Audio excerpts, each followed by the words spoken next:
เกิดเหตุการณ์อุกอาจป่าเถื่อนมีโจรบุกปุนหันคำแห่งหนึ่งในตอนกลางเวรท่ามกลางสายตาของประชาชน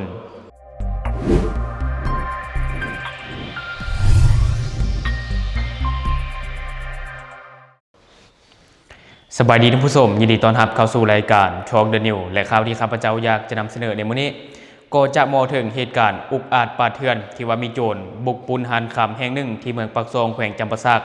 ซึ่งบุกในตอนกลางเวรเลยท่ามกลางสายตาของประชาชน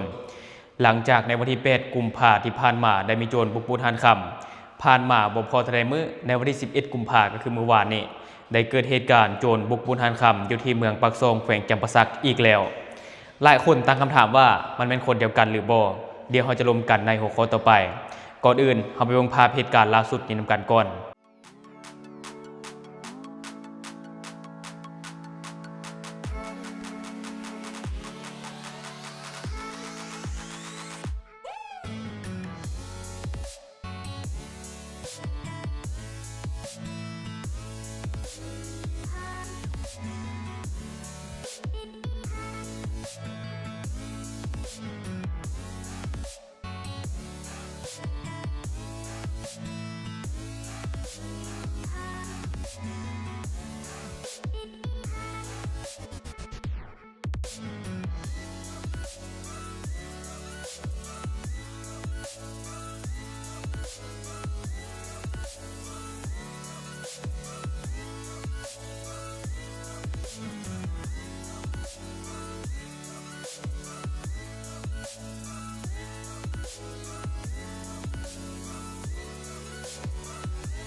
ซึ่งเหตุการณ์ดังกล่าวเกิดขึ้นในวันที่11กุมภา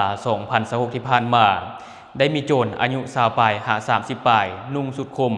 สวมหมวกกันน็อกปกปิดอำพรางใบหน้าแบบมิดชิดและก็ได้ขับขี่รถจักรที่บ่ติดป้ายทะเบียนและอุปกรณ์ที่กาเกียมมาก็จะมีปืนสั้น1กระบอกที่เอาไว้ข่มขู่ประชาชนและพนักงานขายคำและนอกจากนั้นก็ยังมีคอนตี1อันพอไปฮอดห้านคำโจรดังกล่าวก็ได้ถือปืนย่างเข้าไปเหตุให้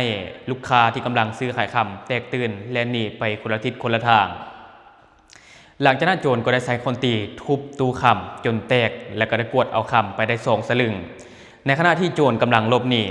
เจ้าของห้านคำก็ได้ออกมามีการต่อสู้กับโจรโดยการไปล้มรถจักรของโจรล้มลงเหตุให้โจรก็บ่ได้มีการต่อสู้หรือว่ามีการปะทะกันโจรก็ได้ปลุกรถจักรขึ้นมาและก็ได้ขับขี่รถจักรหลบหนีไปได้ท่ามกลางสายตาของฝูงชนต่อกับเหตุการณ์ดังกล่าวเจ้าหน้าที่ก็ได้ลงไปเก็บกำข้อมูลหลักฐานตัวจริงเพื่อสอกจับผู้กระทำผิดและทางรายการของเราก็จะติดตามข่าวนี้ถ้าว่ามีอย่างคืบหน้าเดี๋ยวทางรายการของเราจะเอามานำเสนอให้กับทางผู้ชมได้ทราบตื่มและจุดสนใจของเหตุการณ์นี้ก็คือหลายคนตั้งคำถามว่าผู้ก่อเหตุปูนหันคำในเมื่อวันที่8กุมภาพันธ์ที่ผ่านมาแม่นคนเดียวกันหรือบ่ตามที่ข้าพเจ้าได้สังเกตเบิ่งรูปพรรณสันฐานลักษณะการก่อเหตุการแต่งตัวรถจักรที่นำใช้เข้าในการก่อเหตุคาดว่าน่าจะแม่นคนเดียวกันเนาะเดี๋ยวข้าพเจ้าจะนำภาพเหตุการณ์มาเปรียบเทียบให้กับทางผู้ชมได้เบิ่ง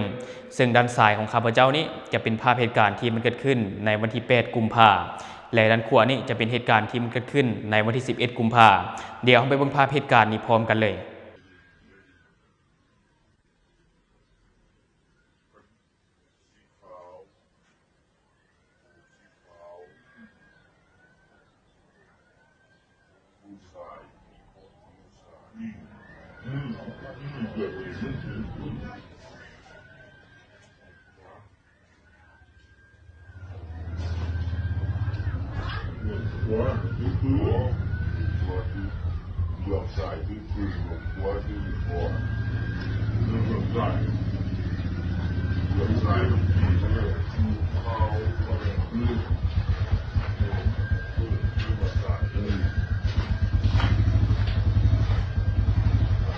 และที่ผ่านไปก็จะเป็นภาพเหตุการณ์ทางผู้ชมคิดว่าเม้นคนเดียวกันหรือบ่และใครที่ติดตามข่าวนี้อยู่เนาะมีความคิดเห็นอะไรก็อย่าลืมฝากไว้ภายใต้คอมเมนต์ของเฮาและวันนี้ข้าพเจ้าจะพาท่านผู้ชมไปติดตามอีกหนึ่งข่าวที่ว่ากัมพูชาได้ในประเทศชาวต่างชาติจำนวน710คนพบว่าพัวพันกับแก๊งคอร์เซนเตอร์และลักลอบผิดเวียกผิดกฎหมายในวันที่10กุมภาพันธ์2026สำนักข่าวเขมรไทม์รายงานว่าท่านพลโทโศกเวยสนาอธิบดีกรมกฎคนเข้าเมืองกระทรวงมหาดไทยของกัมพูชาได้ปฏิบัติตามคำแนะนำของรองนายกรัฐมนตรีและรัฐมนตรีกระทรวงมหาดไทยในการสั่งการให้สืบสวนและในประเทศคนต่างประเทศจำนวน418คน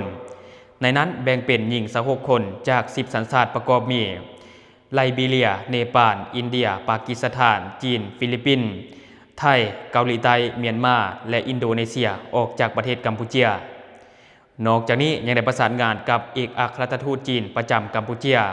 เพื่อในประเทศชาวจีนอีกจำนวน312คนที่มีส่วนเกี่ยวข้องกับการตัวยั่วหลอกลวงทางออนไลน์หรือว่าสแกมเมอร์การลักลอบข้ามแดนและการเฮ็ดเวียกผิดกฎหมายในกัมพูชาโดยได้ส่งตัวกลับคืนประเทศด้วยเที่ยวบินพิเศษอยู่สถานีตำรวจสนามบินสากลเตโซการในประเทศคนต่างประเทศในครั้งนี้แม้นเป็นไปตามมาตรการทางกฎหมายที่เข้มงวดของรัฐบาลกัมพูชาในการปราบปรามและกำจัดอาชญากรรมทางไซเบอร์รวมทั้งรักษาความปลอดภัยให้พ่อแม่ประชาชนในภาคพื้นและทั่วโลกโดยบ่มีการยกเว้นให้แก่ผู้บงการที่อยู่เบื้องหลังพร้อมเดียวกันนั้นก็ได้ให้การช่วยเหลือเหยื่อที่ถูกหลอกลวงมาเฮ็ดเวียกในขบวนการอาชญากรรมทางไซเบอร์และอนุญาตให้พวกเขาเดินทางกลับคืนประเทศของตนได้อย่างปลอดภัยและนี่ก็ถือว่าเป็นการในประเทศครั้งใหญ่ของกัมพูชาซึ่งก็ประกอบมีหลายสัญชาติมีทั้งจีนปากีสถานอินเดียฟิลิปปินส์ไทยเกาหลีใต้ในปัจจุบันนี้ข่าวกัมพูชาในประเทศสาวต่างประเทศออกนอกประเทศก็ถือว่ามีให้เห็นทีขึ้นเรื่อยๆรายการในประเทศแต่ละครั้งส่วนใหญ่ก็จะเป็นชาวจีนซึ่งต่อการเหตุการณ์นี้มีชาวจีน312คนและในอีพีก่อนนั้นข้าพเจ้าก็ได้นำเสนอไปที่ว่าทางการของกัมพูชาได้ในประเทศชาวจีนจำนวน110คนซึ่งว่าทางการของจีนก็ได้เอาเครื่องบินเหมาลำมารับผู้ต้องหาด้วยตนเองและนี่เป็นสัญญาณเตือนว่ากัมพูชาจริงจังในการปราบปรามแก๊งสแกมเมอร์แท้และท่านผู้ชมคิดเห็นอะไรกับข่าวนี้ก็อย่าลืมฝากไว้ภายใต้คอมเมนต์ของเรา